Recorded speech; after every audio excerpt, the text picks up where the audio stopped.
आज का जो टॉपिक है उसमें हम की फैक्टर्स के बारे में बातचीत करेंगे कि सीमितता की फैक्टर होता है वो प्रोडक्शन को सीमित कर देता है।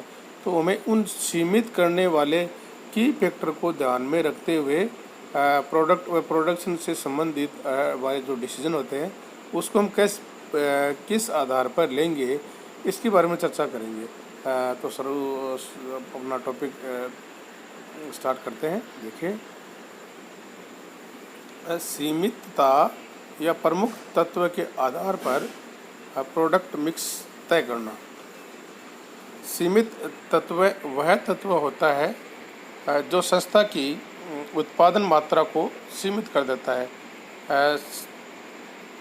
सीमित तत्व क्या होता है कि वो संस्था की जो प्रोडक्शन की मात्रा होती है उसको क्या कर देता है, सीमित कर देता है। ये बाहरी और आंतरिक दोनों प्रकार के हो सकते हैं। ये जो तत्व है बाहरी भी हो सकते हैं और आंतरिक भी हो सकते हैं। इसी को ध्यान में रखकर ही संस्था वस्तु के निर्माण से संबंधित निर्णय ले सकती है। कौन सी वस्तु हमें प्रोडक्ट मिक्स में इंक्लूड करनी है या एक्सक्लूड करनी है, ये सब हम इन सब को ध्यान में रखकर की फैक्टर्स को ध्यान में रखकर ही निर्णय ले सकते हैं। ऐसे सीमितता तत्व के आधार पर लाभदायकता की गणना निम्न सूत्र के द्वारा की जा सकती है। हमारा एक फॉर्मूला है, इसके आधार पर हम इससे संबंधित निर्णय की जो निर्णय लिए जाते हैं उसमें लाभदायकता की गणना कर सकते हैं। जैसे हमारा जो फॉर्मूला वो क्या होगा, प्रॉफिटेबिलिटी पर यूनिट ऑफ की फैक्टर बराबर हमारा क्या होगा, कंट्रीब्यूशन डिवाइड बाय की फैक्टर। की फैक्टर अलग अलग होंगे, ये आपको ध्यान में रखना है और कंट्रीब्यूशन से उसको डिवाइड में करना है। तो प्रॉफिटेबिलिटी है वो हमें पता चल जाएगी। अब हम कुछ आधार के बारे में बातचीत करते हैं कि किस आधार पर हमें वो डिसीजन लेना चाहिए, कौन से की फैक्टर के लिए कौन सा आधार हमें लेना है जिसके आधार पर हम डिसीजन लेंगे। सभी प्रमुख तत्वों की सूची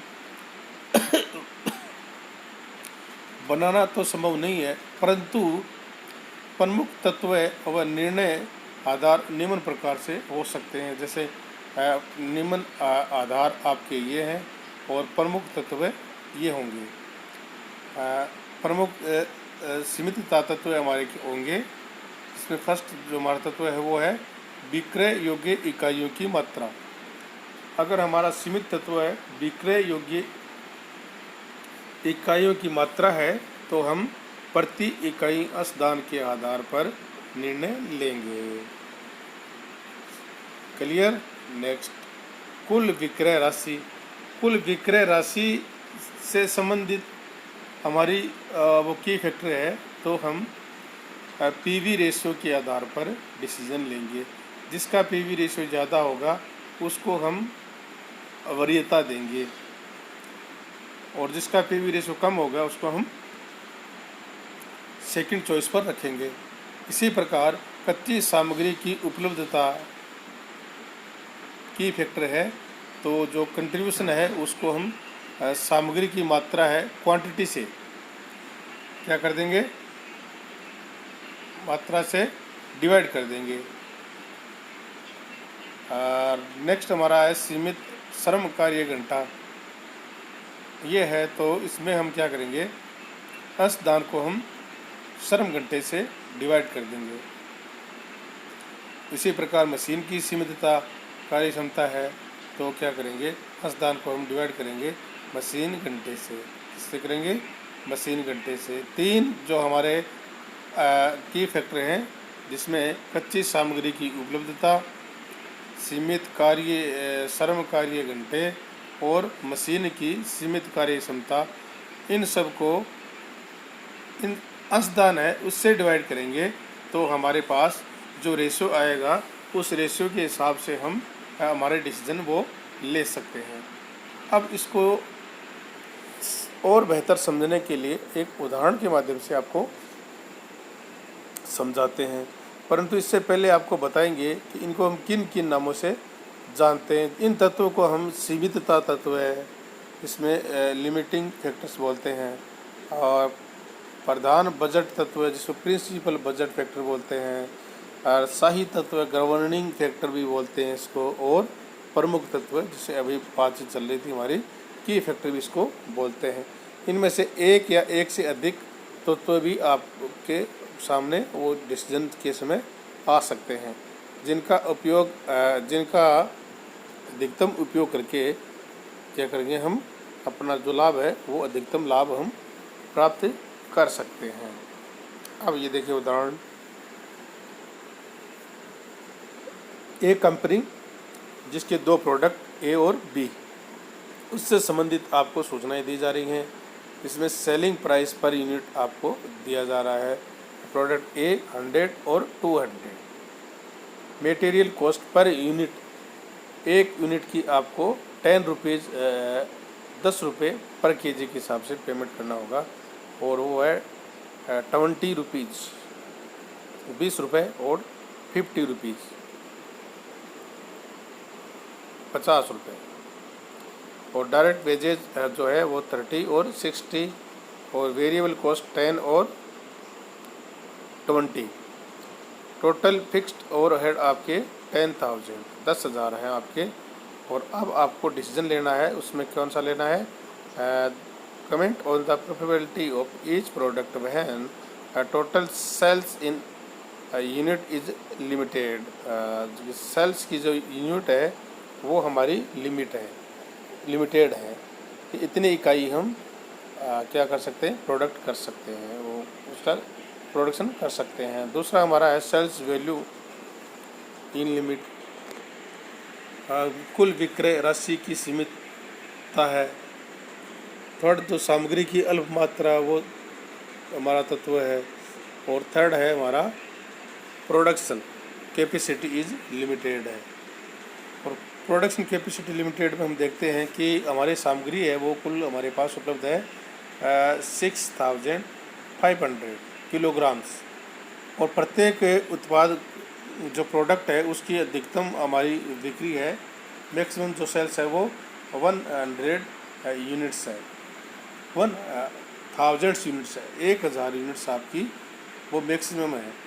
तो उस उत्पाद जो प्रोडक्ट मिक्स है उसका निर्धारण कीजिए जो कि अधिकतम लाभ देख सके, जो आपको मैक्सिमम है प्रॉफिट वो आपको दे सके, तथा अधिकतम लाभ का निर्धारण भी आपको करना है। ये चार जो आपके फैक्टर हैं कि इन फैक्टर के आधार पर, और एक प्रोडक्शन हमें मटेरियल जो है वो सीमितता है, उसके आधार पर आपको ये डिसीजन लेने हैं। अब देखिए इसको हम क्या करेंगे, कंट्रीब्यूशन पहले हम कैलकुलेट करेंगे, जिसको मार्जिनल कॉस्ट के माध्यम से हम इसको कैलकुलेट कर सकते हैं। तो क्या करेंगे, सबसे पहले हम एक स्टेटमेंट तैयार करेंगे जिसमें हम कंट्रीब्यूशन पर यूनिट को कैलकुलेशन इसका करेंगे। स्टेटमेंट तैयार कर रहे हैं, इसमें पर्टिकुलर का कॉलम होगा, प्रोडक्ट ए और product B. Material cost per unit आपकी 20 और 50 रुपीज़, डायरेक्ट वेजेज 30 और 60 रुपीज़, और वेरिएबल जो कॉस्ट हमारी है वो है 10 और 20 रुपीज़, ए की 10, बी की 20 रुपीज़। और इन सब का हम टोटल करेंगे तो हमारी आ जाएगी मार्जिनल कॉस्ट। जैसे ए प्रोडक्ट की हम टोटल करेंगे material cost, direct wages cost और वेरिएबल ओवरहेड, तो 60 रुपये, 60 रुपये आपकी मार्जिनल कॉस्ट आ रही है ए प्रोडक्ट की। अब बी प्रोडक्ट की बात करें तो material cost 50 rupees, direct wages cost 60 rupees और वेरिएबल ओवरहेड 20 रुपीज़। ये हमारे हो गए 130 रुपीज़, 130 रुपये। अब मार्जिनल कॉस्ट को हम सेलिंग प्राइस पर यूनिट्स में से लेस करेंगे, जो अमाउंट आएगा उसको हम कंट्रीब्यूशन पर यूनिट बोलते हैं। जैसे सेल्स पर यूनिट 100 एंड 200, इसमें से हम लेस करेंगे मार्जिनल कॉस्ट पर यूनिट। क्या करेंगे, मार्जिनल कॉस्ट पर यूनिट इसमें से लेस करेंगे।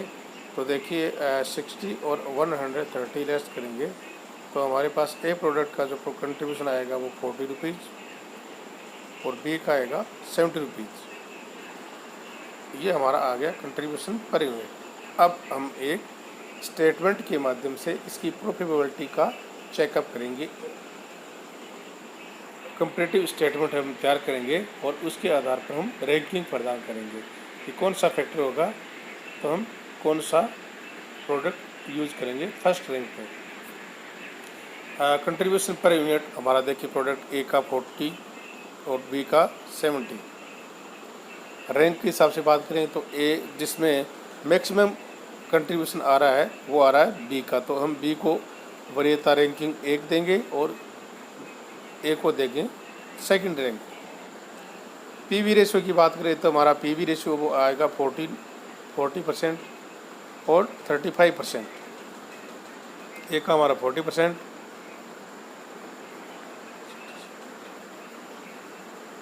40% हमारा आ गया, 40% हमारा आ गया ए का और 35% आ गया हमारा बी का पीवी रेशियो। तो इस पर रैंकिंग प्रदान करेंगे, तो जिसकी पीवी रेशियो मैक्सिमम आएगा उसको हम एक रैंक देंगे और सेकंड वाले को सेकंड वरीयता देंगे बी को। अब बात करते हैं मटेरियल पर यूनिट की। मटेरियल पर यूनिट जो कम कंज्यूम करता है उसको हम एक रैंक देंगे और जो ज़्यादा करता है उसको बी रैंक देंगे। तो देखिए, मटेरियल कॉस्ट पर यूनिट हमारी आ रही थी ए की 20 रुपीज़, 20 रुपये आ रही थी, और पर केजी हमारा जो कॉस्ट है वो 10 रुपीज़। तो कितना केजी मटेरियल यूज हुआ? 2 केजी मटेरियल यूज हुआ। और इसी प्रकार बी का हमारा टोटल जो कॉस्ट मटेरियल की थी वो 50 रुपये आ रहा था और उसमें से 10 रुपीज़ पर यूनिट के हिसाब से था। तो 5 केजी एक यूनिट बनाने में इसको यूज करते हैं मटेरियल। अब कंट्रीब्यूशन पर यूनिट पर केजी के हिसाब से बात करें तो 40 जो हमारा कंट्रीब्यूशन है 40, इसको डिवाइड करेंगे 2 से तो हमारा 20 रुपीज़ आ जाएगा कंट्रीब्यूशन पर यूनिट। और इसी प्रकार 70 रुपीज़ है, उसको डिवाइड करेंगे 5 से तो 14 हमारा 14 रुपये आ जाएगा कंट्रीब्यूशन बी का। अब इसको हम रैंक प्रदान करेंगे, जिसका मटेरियल कम यूज करते हैं और कंट्रीब्यूशन पर यूनिट ज़्यादा आ रहा है, पर केजी ज़्यादा आ रहा है, उसको हम रैंक फर्स्ट करेंगे और सेकंड वाले को सेकंड रैंक देंगे। अब हम बात करें हावर्स पर यूनिट, तो जो हमारी लेबर कॉस्ट है वो 30 रुपीज़ है और एक आवर्स का हमारा 6 रुपये लगता है। तो कितने घंटे? 5 आवर्स, और 60 डिवाइड करेंगे 6 से तो हमारा होगा 10 आवर्स। एक प्रोडक्ट को बनाने में ए में 5 घंटे लगते हैं और बी में लगते हैं 10 आवर्स। कंट्रीब्यूशन पर आवर्स की बात करें तो हमारी मटेरियल लेबर जो कॉस्ट है वो 40 कंट्रीब्यूशन है वो हमारा 40 रुपीज़ है। 40 रुपये है, उसको हम डिवाइड करेंगे 5 से, और 70 रुपीज़ है वो उसको डिवाइड करेंगे 10 रुपीज़ से। तो हमारा जो कंट्रीब्यूशन आएगा वो पर आवर्स के हिसाब से 8 रुपीज़ एंड 7 रुपीज़। तो 8 रुपीज़ हमारा जो प्रोडक्ट मटेरियल जो कंट्रीब्यूशन पर हावर्स है वो 8 रुपये ए का, और बी का हमारा है 7 रुपये। तो हम वरीयता किसको देंगे? ए को वरीयता देंगे और बी को हम सेकंड वरीयता देंगे। ये हमारा हो गया रैंक देने का। इसी के हिसाब से बात करेंगे उसके कि हमारा जो की फैक्टर मटेरियल है वो हमारा लिमिटेड है कि 6500 हमारा मटेरियल ओनली अवेलेबल है। तो देखते हैं कि जिसमें कम मटेरियल लगता है उसकी हम मैक्सिमम यूनिट्स को प्रोडक्शन करेंगे। तो हमारी जो मैक्सिमम ए प्रोडक्ट है उसमें 2 केजी पर यूनिट के हिसाब से मटेरियल यूज होता है, और 1000 मैक्सिमम हम ए प्रोडक्ट की वो यूनिट का प्रोडक्शन कर सकते हैं। तो ए का प्रोडक्शन हम करेंगे 1000 यूनिट, और 2 केजी पर यूनिट के हिसाब से लगता है तो 2000 केजी मटेरियल हमारा यूज हो जाएगा ए में। अब रिमेनिंग जो मटेरियल है हमारा 4500 उसका हम बी प्रोडक्ट में यूज करेंगे, और नंबर ऑफ जो यूनिट्स हमारी आएंगी वो एक यूनिट में 5 केजी लगता है। तो जो नंबर ऑफ यूनिट हमारी तैयार होंगी वो होंगी हमारी 9 900 और टोटल जो हमारा मटेरियल यूज होगा 4500 और बैलेंस हमारे पास क्या रहेगा, नील रहेगा। अब देखिए हम डिसीजन लेते हैं। यदि हमारा जो विक्रय इकाई एक सीमित तत्व है, हमारा अगर विक्रय इकाई है वो सीमित तत्व है, तो उस जो प्रोडक्ट को हम बेचना ज़्यादा हमारे लिए प्रॉफिट लाभदायक होगा, जिसकी प्रति इकाई अंशदान सबसे ज़्यादा है। प्रति इकाई सबसे अंशदान की बात करें तो हमारा बी जो प्रोडक्ट है उसका हमारा कंट्रीब्यूशन पर यूनिट 70 रुपीज़ है और ए का हमारा है 40 रुपीज़, 40 रुपये। तो हम वरीयता बी को देंगे। यदि कुल विक्रय राशि सीमितता तत्व है, की फैक्टर है विक्रय राशि, तो जिसका पीवी रेशियो ज़्यादा होगा उसको हम वरीयता देंगे और इसके आधार पर हम ए प्रोडक्ट का चयन करेंगे और बी प्रोडक्ट को हम सेकंड वरीयता पर रखेंगे। ये हमारे दो की फैक्टर की बात हो गई। अब थर्ड की बात करें, यदि सामग्री हमारी जो सीमित तत्व है तो उस प्रोडक्ट को हम विक्रय करना हमारे लिए अच्छा रहेगा, जिसकी प्रति इकाई प्रति केजी अंशदान अधिक होगा। तो इसके आधार पर हमारा जो प्रोडक्ट ए है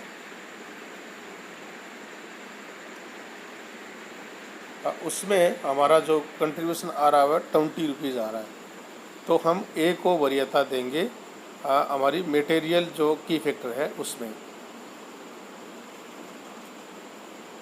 और यदि कुल उत्पादन क्षमता सीमित तत्व है, कुल जो हमारा प्रोडक्शन कैपेसिटी है वो हमारा की फैक्टर है, अर्थात कुल कार्यशील घंटे सीमित तत्व है। हमारा दिया हुआ है कि कुल कार्यशील घंटे वो सीमित तत्व है, तो जिसका प्रति इकाई अंशदान प्रति घंटे के हिसाब से बात करें हैं तो अंशदान अधिक होगा। इस पर हमारा देखिए ए प्रोडक्ट है उसका कंट्रीब्यूशन पर हावर्स हमारा आ रहा है 8 रुपीज़ और बी का आ रहा है 7 रुपीज़, तो हम ए को वरीयता इसमें देंगे। और यदि हमारे पास 1000 से अधिक इकाइयाँ बेचना संभव नहीं हो तो सर्वप्रथम क्या करेंगे, ए की सारी जो ए जो प्रोडक्ट है उस पर सारी सामग्री का प्रयोग किया जाएगा और शेष जो हमारी होगी 4500 किलो और ग्राम जो सामग्री है उसको हम बी की जितनी इकाई बन सकती है वो उसमें प्रोडक्शन में हम उसको यूज करेंगे। इस प्रकार ए की हमारी हो जाएंगी 1000 इकाई और बी की हमारी हो जाएंगी 900 इकाई। तो इस इकाइयों पर हम प्रोडक्शन करेंगे, मिक्स को हम तैयार करेंगे तो सबसे अधिक हम लाभ प्राप्त कर सकते हैं। आपका बहुत बहुत धन्यवाद।